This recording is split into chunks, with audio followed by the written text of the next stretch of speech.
So I made it up to the top of the waterfall. The trail's a little funny and tight to get up here. You can barely see going that way. Fit this machine down that little trail. It's fun, rocky, it's steep. You see the drop off we get down to. I posted a picture of the waterfall that I was sitting on, and that's all the way down there. Can barely see it. You can kind of see the top of the building a little bit through the video. And the waterfall's all the way down there. Just gotta watch out for snakes and stuff out here. Gotta watch where you walk,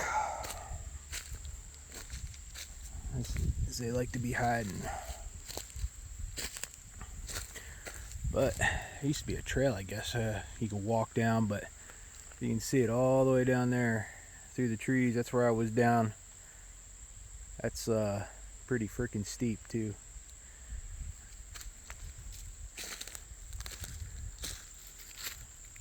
It's a fun little park, Canmore ATV Park. $10, come out and ride to your heart's content. None of the fam wanted to join me today, so I'm riding solo. Sometimes it's nice to get out here by yourself though. It's quiet. There's not a lot of people here today. Had a couple dirt bikes and some other four-wheelers out here, but you barely hear them. Fall, the leaves are coming down.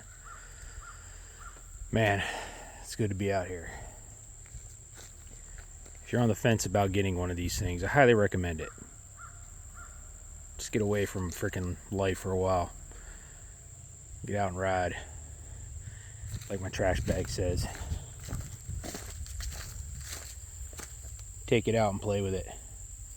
Got it from Oh Hey Power Sports. They got a few different ones on there. The Milwaukee pack out setup's working good. Got my cooler here. Got a peanut butter sandwich, some water, some ice. This is the toolbox. I got a strap in here, some gloves, got my flags I normally put on my whips.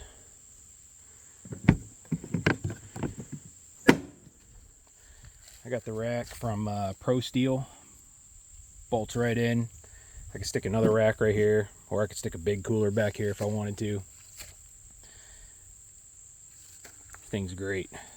Pack outs are so versatile, plus you can just get them at Home Depot. Configure it however you want. But dusty out here today.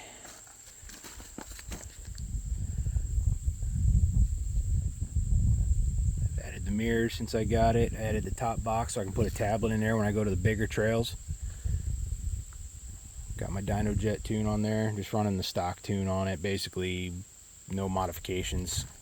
My exhaust is on the way. I got a GGB trail exhaust because it's supposed to be similar to the noise of the factory one, because I don't want it obnoxiously loud. This thing already runs in the high revs, but I wanted to get rid of the cat in there, reduce heat and weight. I think it's like half the weight. That thing's like 25 pounds.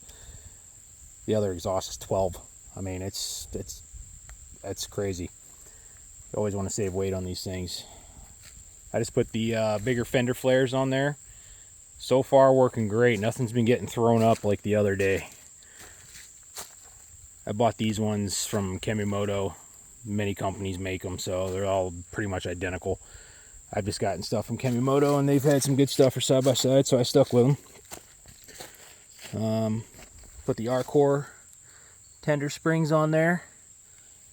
Set them to their recommended settings, and my ride height's great. I think I got like almost 15 up front and 15 and something in the back, so she's sitting pretty good.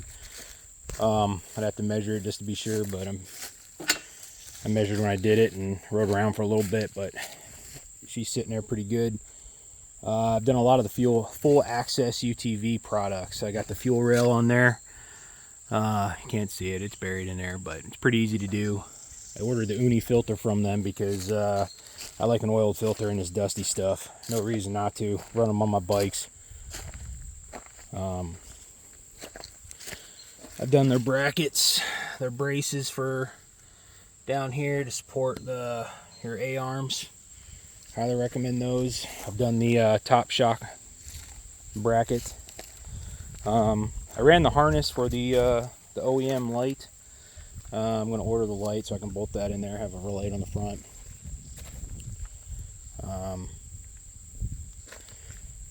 It's a fun ride.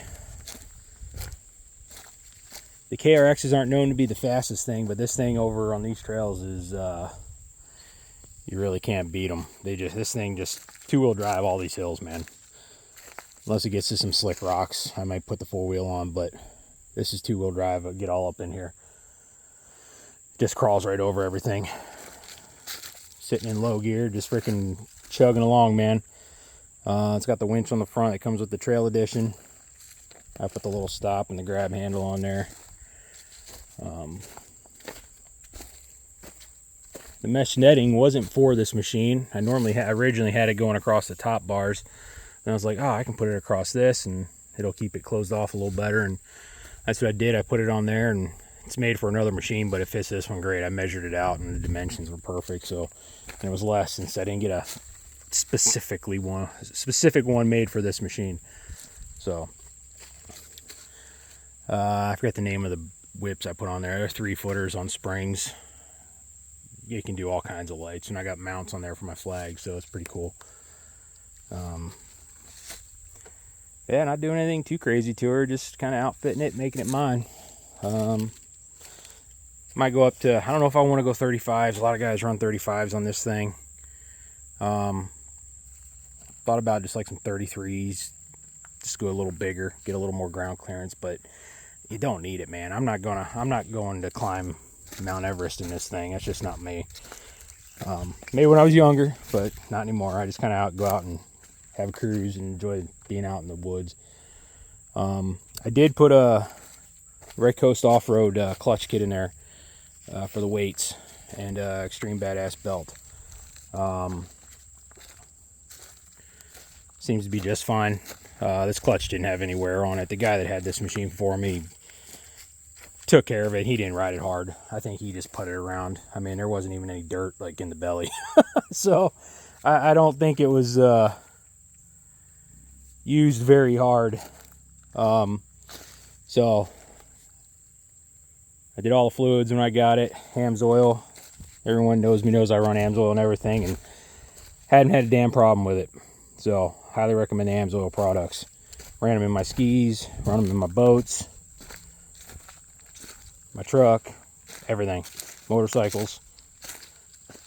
Can't recommend hams oil enough. About the only other thing I'm going to do is I'm going to build some fans to go on the top.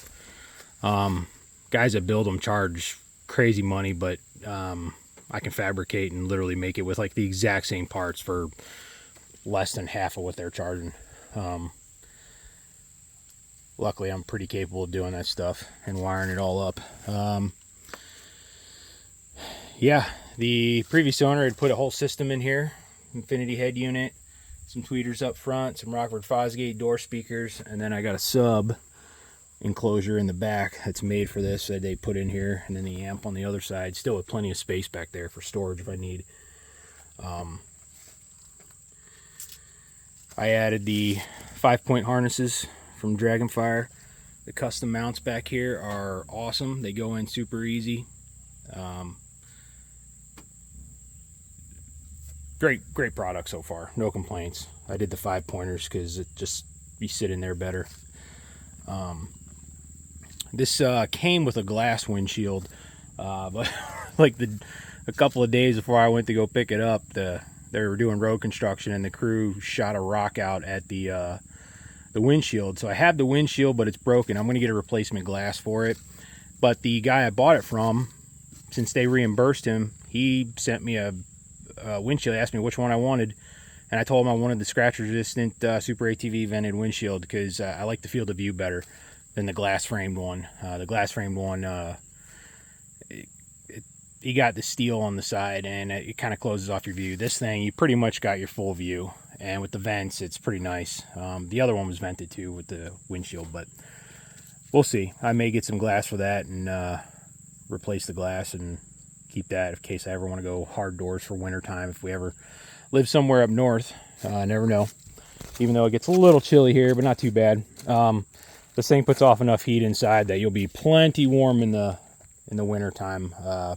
If you enclosed it, you wouldn't have any issue staying nice and warm in there without the heater. I'm gonna get the dust seal kit. Try and seal up these doors. I mean, you can see, I mean, a lot of manufacturers like that. You can see the gap all the way on that side. And just close them up. Try to seal it up a little bit. You're never gonna get these things enclosed. They're not designed. These things aren't designed like that. If you want something like that, you gotta go buy the $50,000 rigs that are basically SUVs on a smaller frame, which is ridiculous. But I'm out here to get dirty. Sweat and get dirty. That's kind of what I'm out here for. So yeah, that's just a little overview of this guy. I think there's 1,500 miles on it now and 100 something hours. Original tires on it. The ones I have on the front were on the back when I got it. They were worn down significantly more than the front ones, and I just rotated them over. There's going to be plenty of life left on these things. I'm going to run them down, and you can find used takeoffs for these things for dirt cheap. I mean, I could probably buy a set of these Carnivores 31s for $300, some brand new takeoffs of these things that people just take them off and stick them in their garage. So I'm just going to run them. Tires are freaking phenomenal. They just grip like crazy. Last ride out, I did lose my cap on the wheel on one of them.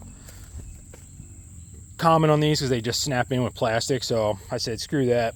I went to Right Coast Off-Road, and they make the billet aluminums caps with a snap ring on the back. Those puppies ain't coming off unless I make them come off. So just figured I'd upgrade those. Looks a lot better. Right Coast Off-Road's had some good products for that I've gotten so far. No complaints. Yeah, highly recommend if you got one of these. fullaccessutv.com. Great products. Dragonfire harnesses, great product. And then, like I said, Right Coast Off-Road. I can't complain with anything I've gotten so far. It's been a good rig, fun, a lot of fun. Hopefully I get the fam out here a little bit more. I just bought my daughter a razor, so she ended up breaking it on the first ride, but I guess you know, it's Polaris. So doing a little beefing up and upgrade on that guy. But yeah, that's the overview of my KRX 22 Trail. Clean machine, great runner, love this thing. If you're on the fence about it, highly recommend. You can find some good deals on them right now. Other than that, you guys have a good one. See you out on the trails.